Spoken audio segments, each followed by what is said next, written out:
Hey there, and welcome back to Common Knowledge, the show where I take a look at 10 common Magic the Gathering cards, and I'll tell you if they're any good in the Pauper format or not. Every day is a good day to talk about Pauper, including today. Let's talk about Plundering Pirate, which is 2 and a red for a 3/2 Orc Pirate. When this creature enters, you create a treasure token. That's pretty normal. It's not terrible. 3 mana 3/2 is not amazing stats, but they're okay stats. And then creating a treasure token when it enters is pretty cool. How can you get this to 2 mana is the real question. What do you need to do? Do you need to make this like a 1/2 at that point? Because I want to start blinking this or bouncing it and getting those treasure tokens for affinity. Potentially even using those treasure tokens to then pay for the costs of blinking or bouncing it. Maybe this would work with like an impact tremors at that point. But when it's 3 mana to start with, that's pretty expensive. I guess you could use those cost reducers, those familiar kind of creatures that we see in the Red Storm decks, but nah, this is just a little bit too normal of a Magic card. Probably a fine limited card, like decent power, makes you a little something. That's all right. But outside of that, I don't really think it has a place. We can go for I'll go for a 2.5. I think that is a pretty average Magic card in a power level there.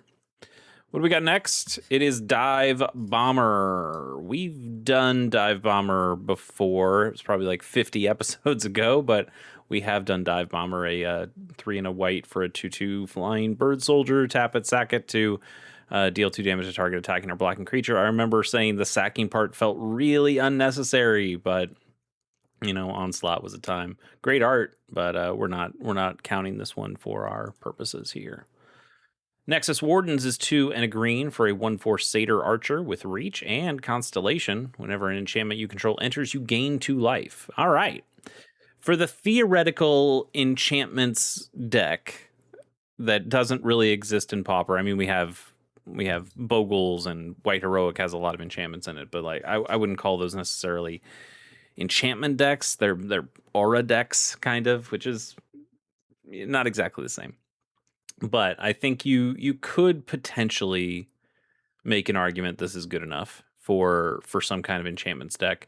A 3 mana 1/4 reach, that's going to stop a lot of stuff. That's going to stop a lot of fairies, Glinthawks, Core Skyfishers, that kind of thing. It's going to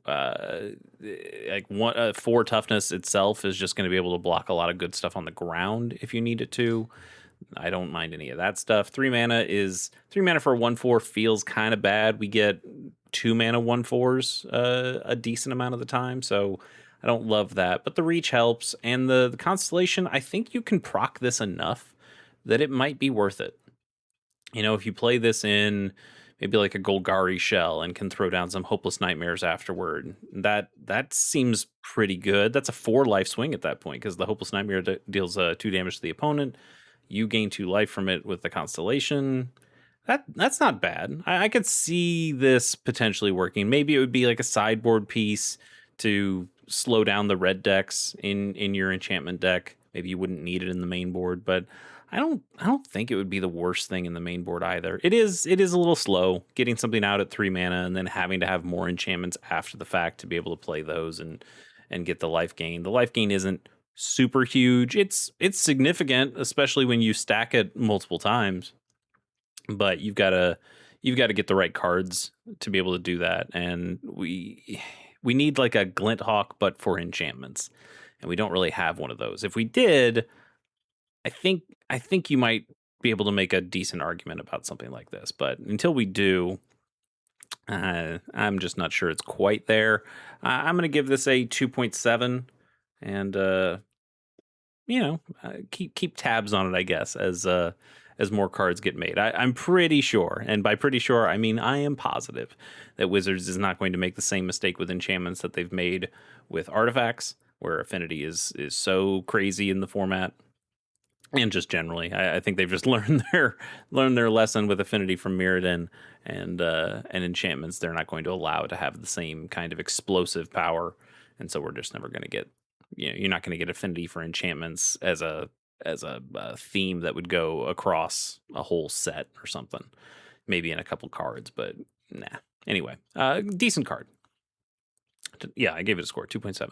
Coordinated Charge is 4 and a white for an instant. Creatures you control get +2/+1 until end of turn, and it has cycling for 2. 5 mana is a lot. 5 mana is a lot for that. I guess if you were in like the Salt Road Pack Beast deck and you go super wide, this gives you a good power boost, but we just have better cards for that. We have cards that can give better stats overall for cheaper, or similar stats for cheaper. This does have the cycling on it. We always like cycling on cards. It adds that kind of modality to it, but I think the card itself, like the normal version of the card, is just too expensive, and that's going to take it out of the running. We have so many different white board wide pump spell things, and I just don't think this is good enough for that. Let's go for a 2.4, I think. Tempest Harvester is next. It's 1 and a blue for a 2/1 Merfolk Wizard. When this creature enters, you get 2 energy counters. You can tap and pay an energy to draw a card and then discard a card. So it's a Merfolk looter, but it can only Merfolk loot twice, and it gets an extra point of power out of the deal. I'd probably just prefer Merfolk looter at that point. It's Modern Horizons 3, so it's got to be busted, right? Not every card in Modern Horizons 3 is busted. This one's fine. It's okay, but unless you have a specific energy focused deck, and I think if you are, blue is probably not one of the colors you're playing. I know like Modern has Boros energy, but Pauper, to my knowledge, Pauper doesn't really have an energy deck. Could probably make one, but I bet it would probably also tend to be more Boros coded than it would any sort of blue. It's fine, but it's nothing special. I think we can go for a 2.2. I think only being able to do it twice, unless you can get more energy somehow, is not particularly good. I'd rather just have the Merfolk Glitter, like I said. What do we got next? It's Pippin's Bravery, single green mana for an instant. You may sacrifice a food. If you do, target creature gets +4/+4 until end of turn. Otherwise, that creature gets +2/+2 until end of turn. Okay. Yeah, I don't hate this. The easiest thing to compare this to is a Giant Growth, which is the same speed and the same cost. It doesn't have the sacrifice part of it, but this is generally a 2/2. It can be a 4/4, and a Giant Growth is always a 3/3. So that's your question. Do you have enough food synergy in your deck to guarantee the 4/4? Is +2/+2 enough? Are you going to be okay with that if using that as a combat trick at some point? The real issue, and it's kind of also the issue with Giant Growth, no evasion on this. No trample, no first strike, no anything, menace or intimidate or whatever. So you can't guarantee that you're getting in. But I guess if you are already in, if your opponent's declared no blockers, then you can do this. Okay, I mean it's fine. It's fine. I think most of the time I'd still just prefer playing the Giant Growth. I don't really want to have to sacrifice my food. That is 3 life that you're giving up to get 2 more damage. I'm not sure that's the best trade. It can be. It can be the difference between winning and losing, but most of the time I think this is just kind of normal and okay. We'll go for a 2. I'll go with 2.8. I do like a combat trick, and there is enough food in the format, especially in green, that I think you probably could make something like this work, and be okay with it. But for the most part, combat tricks like these don't really show up in the format. But I want to give it a decent score. Next is Gix's Caress, 2 and a black for a sorcery. Target opponent reveals their hand. You choose a non-land card from it. That player discards that card, and you create a tap Power Stone token. Okay. Power Stones, which I don't know how much we've talked about on the channel, is an artifact that has a tap to add a colorless, but that mana can't be spent to cast a non-artifact spell. So you can cast it on artifacts, you can cast it on abilities, you can cast it on a lot of things. Just you can't cast it on like an instant or sorcery or a non-artifact creature or something like that, or an enchantment.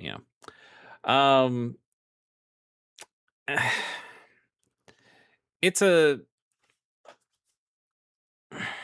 like a Thoughtseize, but costs a lot. You do get the Power Stone, which is interesting. I like getting an artifact on the table that is also ramping you if you are in some kind of affinity deck. That's pretty good. That's, for your refurbished familiar, this is an artifact on the table, so that's already reducing the cost by 1, and then it's spending a colorless to reduce that cost even further, or to pay for that cost. And that could be kind of cool. Could be. I think it's probably just too slow. The Power Stone is nice, but I might even argue that a Mind Rot is potentially better than this. Although this always works, whereas a Mind Rot, if they don't have any cards in their hand, it doesn't do anything. This at least always does something. It always gives you the Power Stone, even if your opponent doesn't have any cards, because they still reveal their hand. It's just their hand is empty. You can make an argument one way or the other. This is fine. This is fine. I can go for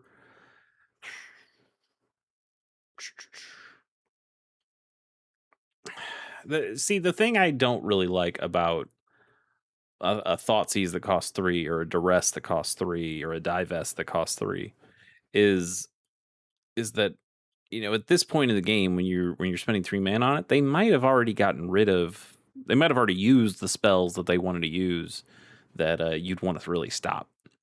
Yeah, they might still have a big thing in their hand that you want to get rid of, but you can't really guarantee that at that point. You don't know what's in their hand. At the early game, you at least know that they kept a keepable hand, so they must have some decent spells in there, and if you can disrupt them early, maybe you can really screw them up later in the game. At this point, they are going to be set up for a couple turns. They're going to have some lands out there. They're going to have, a Thraben Inspector or something, and have a clue token that they're ready to use for the next card that they need. They have something kind of established and are ready to go, and so they're a little bit more resistant to a disruption spell that takes a card out of their hand. I do like the Power Stone, though. I'm going to go for a 2.7. But man, if this could this be 2 mana? No, probably not. But if it was 2 mana, this thing would go up into like the 4s, maybe even higher than that. Anyway, it doesn't. 2.7. Tapping at the window is 1 and a green for a sorcery. Look at the top 3 cards of your library. You may reveal a creature card from among them and put it into your hand. Put the rest into your graveyard, and it has a flashback for 2 and a green. So this is a little bit like a Malevolent Rumble, except Malevolent Rumble mills you 4 cards. Malevolent Rumble can bring back any permanent, not just creature cards. And it also gets you that spawn, which is really useful to just have a creature on the board and to have something to ramp, or there's all sorts of reasons Malevolent Rumble is a great card that gets used everywhere. Also, Malevolent Rumble, I believe, is instant speed. Is that true? Maybe it's just a sorcery. Yeah, it is just a sorcery. My bad. Tapping at the window, though, so it has all those issues. It's not as good as Malevolent Rumble in any of those things. It's way more restrictive, but it has flashback, and that's pretty good. That is pretty good. A dredge deck could take pretty decent advantage of this. If you mill a Malevolent Rumble with a Malevolent Rumble, that doesn't do anything for you. You can't even get it back with the Malevolent Rumble, so that can feel like a bit of a waste. If you mill this into your deck, into your graveyard, even if you play one of these and mill one of them with the original tapping at the window, you're still going to feel okay, because you can always flash that back, and then the one that you just played you can flash back as well. So you could put a decent amount of cards in your graveyard and get back potential creature that could help as well. Maybe it's like a town crier or something that is then going, or town greeter, that's what it's called. Town greeter that can mill even more cards into your graveyard. There's probably use cases for this. This isn't bad. I think we just have cards that slightly edge it out, even with the flashback. I think you have cards that slightly edge it out, and we'll probably play those instead. But it's good. It is good. I'm gonna give it a 3.2, but I could probably even go higher than that. We'll go for like a 3.4. The flashback is really nice. Next is Bola Warrior, 1 and a red for a 1/1 human spell shaper warrior. You can pay a red, tap it, and discard a card to have target creature not be able to block this turn. I don't like having to pay the mana and the card. I feel like the card is probably good enough at that point, the card and the tap. But 2 mana 1/1, not going to feel too great about. The having target creature not be able to block really doesn't help if your opponent has a lot of creatures on the board. I think this is pretty low impact, and you could argue, what if like a madness deck or something? Yeah, I guess that's a way of discarding cards in madness, but there's lots of ways to discard cards in madness, and a lot of them are better than this. Yeah, that's just true. We can go for a 2.3 on this one. Armed Assailant is our next card. 2 and a black for a 1/3 human villain with Death Touch. As long as this creature is equipped, it gets +2/+0 and has Menace. This is from Marvel Superheroes Commander. I think we did look at this one somewhat recently when we did all the Marvel cards that were at common. This is actually from the Eternal set. I know it says Commander, but they smashed Commander and Eternal together, so that's where that comes from. I remember not thinking it was all that special then during the rating all the cards from it, and I still don't think it's very special now. 3 mana for a 1/3 Death Touch is not great, and yeah, I think if you are able to equip it, and there are some cheap equipments in the format, then it becomes pretty scary. Imagine putting like a Great Sword of Tyr on this. You had like an Orzhov equipments deck. So you equip that to this guy. When he attacks, this gets a 1/1 counter, or he gets a 1/1 counter, and then you tap a target creature defending player controls. Like, that's starting to stack up really nicely. You put this on this guy, so now he attacks. Once he's equipped, he's already a 3/3 with Death Touch and Menace. Then you tap him to attack, and then he becomes a 4/4 because he gets the counter on it. Then you tap one of the creatures the defending player controls. So even if they had 2 creatures on the board that they might be able to block this guy with, now one of them's tapped, and this guy has Menace, and he swings right in. Now your opponent has to have at least 3 creatures on the board to be able to block this guy, and even when they do, they have to double block it, and you get to assign that damage to multiple creatures. And with Death Touch, it kills them both. Like, it is starting to make kind of a compelling case. Even if you just put a Bone Splitter on this and gave it an extra +2/+0, that could be kind of scary.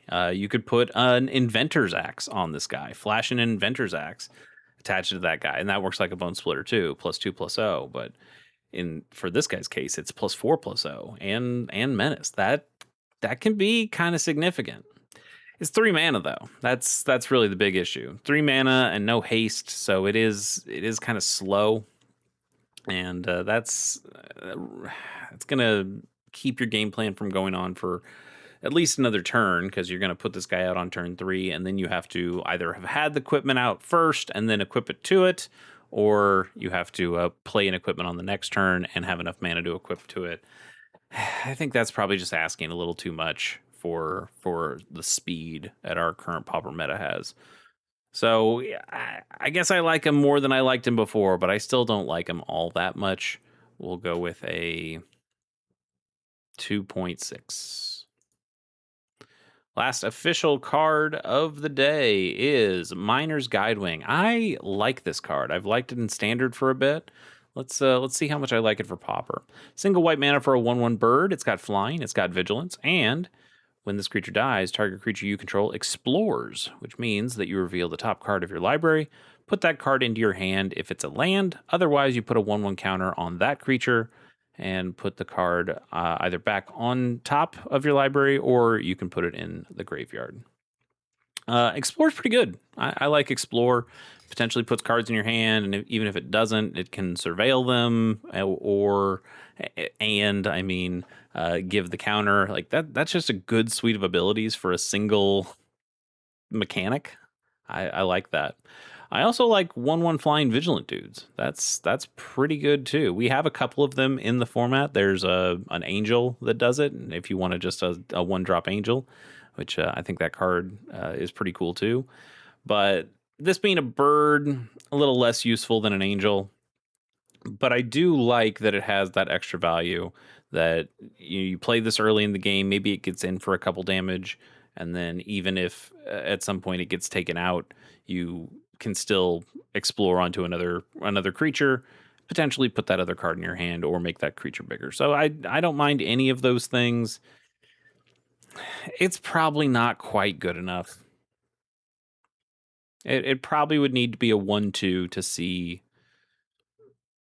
real play, and because then it would be able to block some of those fairies.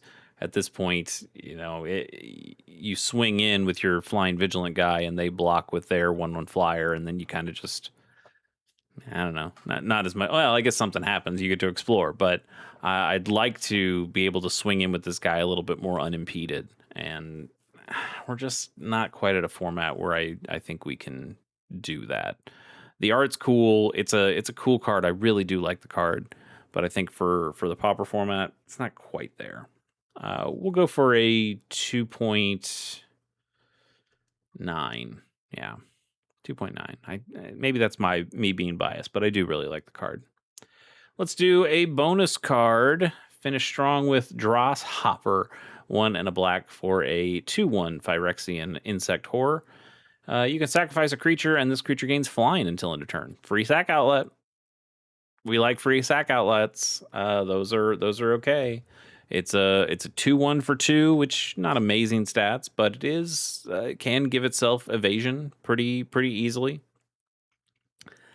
It's almost not bad. We just have better sack outlets, and we'll play those instead. That is kind of the thing. Like he's totally fine in a vacuum. I think he would get a pretty good score, but in the context of knowing that we have other cards that just do his job and they do it a little better than he can, you gotta knock it down a little bit. We can go for a 3.0. Let's go with a 3.0. Good card. Not a great card, but a good card. That's all we got for today. We'll see you next time.